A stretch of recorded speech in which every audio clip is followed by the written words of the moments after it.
এই মুহূর্তের সর্বশেষ আপডেট নিউজ নিয়ে আপনাদের সামনে হাজির হলাম। এখন শুনবেন সংবাদ শিরোনাম। সত্যিই কি ফুচকা খাওয়ার কারণে মারা গেলেন জুলাই যোদ্ধা করিনা কায়সার, নাকি অন্য কোনো বড় রহস্য রয়েছে? জানা গেল কন্টেন্ট ক্রিয়েটরের রহস্যজনক মৃত্যুর আসল কারণ। আরও জানাবো, সরকার দায়িত্ব নেওয়ার সময় হামের টিকার কোনো মজুদ ছিল না স্বাস্থ্যমন্ত্রী। আপনারা দেখছেন লাইভ নিউজ বাংলা। এতক্ষণ দেখছিলেন সংবাদ শিরোনাম, এখন দেখুন বিস্তারিত। করিনা কায়সার, যার হাসি মুখ আর প্রাণবন্ত উপস্থিতি নেটিজেনদের মন ভালো করত, আজ আর নেই। ভাবতে অবাক লাগে, একটা সামান্য অবহেলা, রাস্তার ধারে এক প্লেট খাবারই এমন একজন তরতাজা মানুষকে মৃত্যুর গভীর অন্ধকারে ঠেলে দিল। করিনার মৃত্যুটা শুধু তার পরিবারের জন্য নয়, পুরো অনলাইন দুনিয়ার জন্যেও একটা দিন তাই বিষণ্ণ হয়ে উঠেছে। বিশেষ করে তার ঘনিষ্ঠ বান্ধবী ডানা ভাই যখন খবরটা জানালেন, শোকটা যেন আরও বাস্তব হয়ে উঠল। কিন্তু করিনার মৃত্যুর ঘটনা আসলে একটা তীব্র বার্তা। এটা একটা নীরব সামাজিক ঘাতককে সামনে তুলে ধরল। করিনা হেপাটাইটিস এ এবং হেপাটাইটিস ই ভাইরাসে আক্রান্ত হয়েছিলেন, যার জন্য তার লিভার বিকল হয়ে যায়। এসব ভাইরাস মানুষের মলের জীবাণু, সাধারণত দূষিত খাবার আর পানি থেকে শরীরে ঢোকে। এখানে প্রশ্ন জাগে, করিনা তো বিলাসবহুল পরিষ্কার জীবনযাপন করতেন, তার শরীরে এই জীবাণু ঢুকল কিভাবে? উত্তর খুঁজতে গিয়ে একজন চিকিৎসক তার 1 মাস আগের ভিডিও দেখান, যেখানে সে আনন্দ করে রাস্তার ফুচকা খাচ্ছে। আর এই একটা দৃশ্যই চোখে আঙুল দিয়ে দেখিয়ে দেয় শতাব্দীর সবচেয়ে বিপজ্জনক স্বাস্থ্য ঝুঁকি কোথায়। ঠিক এটাই আমাদের শহরের বাস্তবতা। ঢাকা শহরের পানি লাইন আসলে ড্রেনের ভেতর দিয়ে যায়। ওই ড্রেনে আছে হাঁড়ির পর হাঁড়ি মলমূত্রের জীবাণু। পাইপে সামান্য ছিদ্র, একটু অসতর্কতা, সব কিছু পানিতে মিশে যায়। আর সেটাই পরে স্ট্রিট ফুডের টকের পানি কিংবা ফুচকার ডাল হয়ে আমাদের প্লেটে উঠে আসে। ফুচকা, ভেলপুরি, এই মুখরোচক খাবারগুলোর গল্পটা শুধু স্বাদ আর আনন্দের নয়, এখানে আছে একটা বড় ঝুঁকি। আপনি যদি কোনো ফুচকাওয়ালাকে প্রশ্ন করেন, মামা আপনার টকের পানি ফোটানো, তার উত্তর শুনে অনেকেরই গা শিউরে উঠবে। কেউ দেখাবেন তাদের পানি খুব পরিষ্কার, পরিবারের লোকও পান করেন। কেউ বলবেন ফুচকা বানাতে ফোটানো পানির টক বেশি সময় থাকে না, তাই কাঁচা পানিই ব্যবহার করেন। কেউ বলবেন একসাথে 10-15 পরিবার বস্তিতে চুলা ব্যবহার করে, সব পানি ফোটানো যায় না, আর গ্যাস সিলিন্ডারের খরচ কে বহন করবে? আর এত সব শুনে পরিষ্কার বোঝা যায়, স্বল্প লাভের খাতিরে কেউই কিনা মানুষের জীবনকে খুব একটা গুরুত্ব দেয় না। করিনার মৃত্যুর ঘটনা আমাদের চোখ খুলে দিয়েছে, ক্রমাগত নানা কমফর্ট আর আনন্দের পেছনে ছোটার মধ্যে আমরা কোথায় কত বড় অজানা বিপদে পড়ে যাচ্ছি।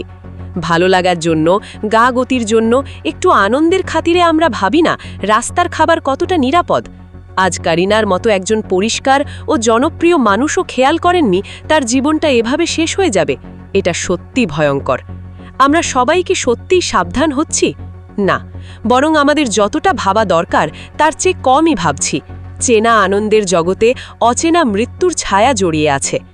এই বিক্রেতাদের অধিকাংশই শহরের প্রান্তিক ঘেঞ্জি বস্তিগুলোতে গাদাগাদি করে বাস করেন। ওখানে পরিস্থিতি এমন, একই টয়লেট একসাথে 20-25 বা তার চেয়েও বেশি পরিবার ভাগ করে ব্যবহার করে। কেমন নোংরা অবস্থা ধারণা করাই কষ্টকর। গোটা বস্তিতে স্যানিটেশন ব্যবস্থার নাম মাত্র। 20-25টা পরিবার, শতাধিক মানুষ স্রেফ এক বদনা পানি দিয়ে দিনের পর দিন টয়লেট ব্যবহার করে। গাগতর ধোয়ার তো কথাই নেই, অনেকে আবার মলত্যাগের পর হাত ধোয়াটাকেও বাড়তি বিলাসিতা ভাবে। সাবান চাইলে তো আর অসংখ্য মানুষের পক্ষে সম্ভব নয়। মুশকিলটা এখানেই শেষ নয়। সদ্য ব্যবহৃত ওই দূষিত হাত, অপরিষ্কার পানি, সব টেনে খোদ সেই হাতেই গড়া হচ্ছে আমাদের পরিচিত সব স্ট্রিট ফুড। ফুচকা, ভেলপুরি, শরবত, টক, যা হোক। ময়দা গোলানো থেকে শরবত বানানো, টক তৈরি, সব কোথাকার কোন পানি দিয়ে হচ্ছে কেউ জানে না। বাইরের জগৎ কিছুই টের পায় না। রাস্তার ধারে স্কুল বা কলেজের সামনে লাইনে দাঁড়িয়ে থাকা ওই ফুচকার গাড়িতে কত তরুণ তরুণী গা ভাসাচ্ছে চেনা স্বাদে। আমরাও কম যাই না, সন্তান অতিথি নিয়ে প্রতিনিয়ত খেয়ে যাচ্ছি। ভাবছি মজার খাবার খাচ্ছি, অথচ অজান্তে ওই খাবারের সাথে গিলে খাচ্ছি নানা রোগের জীবাণু। বিদেশি কারো সঙ্গে পরিচিত করলেও গর্ব করে বলি, এ আমাদের ঐতিহ্য, বাংলাদেশের সেরা খাবার। কিন্তু এর আড়ালে যে কোন ভয়াবহ বিপদ লুকিয়ে থাকে আমরা একদমই দেখি না। আসলে আমরা নিজেরাই নিজেদের একটা আত্মঘাতী খেলার মধ্যে ফেলে দিচ্ছি। বিষাক্ত রাসায়নিক, নোংরা পানি আর মানসিকতাহীন আচরণের ধাক্কায় ধুঁকছি 4 দিক থেকে। হেপাটাইটিস এ বা ই ভাইরাসে অনেকেই জানেন না কিভাবে যকৃৎ নষ্ট হয়ে যায়, দেহ অকেজো হয়ে যায়। কারিনা কায়সারের মৃত্যুই তো তার চরম সতর্কবার্তা। কত ধ্রুব একজন হাসি খুশি তরুণী ভুগে ভুগে অসুস্থ হয়ে পড়ল, আর সেখান থেকে ফেরার আর কোনো পথ রইল না। নিজের চোখের সামনে মানুষ হারিয়ে যাচ্ছে, এটাই কিন্তু আমাদের জন্য একটা বিশাল অ্যালার্ম। তবু এসব রোগ বা মৃত্যুর মধ্যেও সমাজের নোংরা হিংস্র একটা রূপ বারবার সামনে এসে দাঁড়ায়। কারিনা কায়সার ছিলেন আন্দোলনের প্রথম সারির কর্মী, অন্যায়ের বিরুদ্ধে স্পষ্ট প্রতিবাদের কণ্ঠস্বর। ঠিক এই কারণেই তার মৃত্যুর পরেও কেউ কেউ সামাজিক যোগাযোগ মাধ্যমে উল্লাসে ফেটে পড়ে। ক্ষমতাবান দলের অনেকে এমন অমানবিক নোংরা প্রতিক্রিয়া দেখায়। ব্যাপারটা ভেবে আতঙ্ক লাগে। একজনের মর্মান্তিক মৃত্যুতে একটা তরুণ মেয়ের অকাল বিদায়ে যারা উৎসব করতে পারে, তাদের মানসিকতা কোথায় গিয়ে ঠেকেছে জানা নেই। সভ্য সমাজ কখনো এমন প্রশ্রয় দেয় না। ফ্যাসিবাদের শেকড় কত গভীরে গেলে মানসিকতা শেষ হয়ে যায়, সেটা এখানেই ধরা পড়ে। আমরা দুই দিক থেকেই ফাঁদে পড়েছি। একদিকে দূষিত খাদ্য, অন্যদিকে অন্ধ দলীয়তা।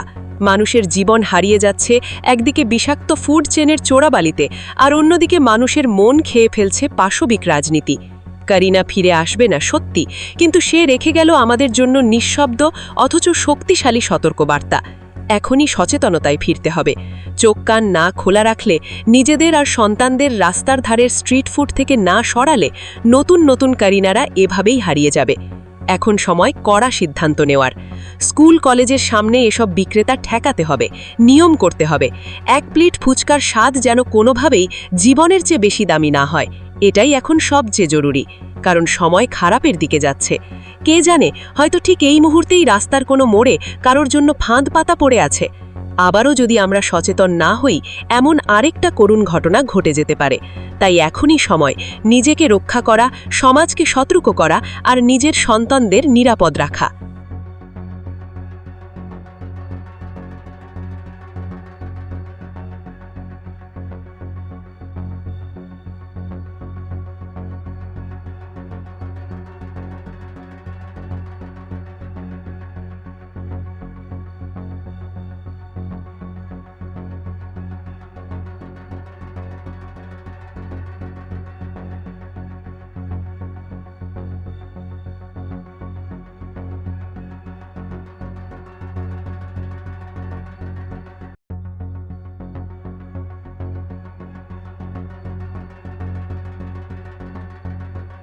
সবার আগে সর্বশেষ আপডেট নিউজ দেখতে সাবস্ক্রাইব করে আমাদের চ্যানেলের সাথেই থাকুন। আমাদের নিউজ ভালো লাগলে লাইক, কমেন্টস ও শেয়ার করুন। ধন্যবাদ সকলকে।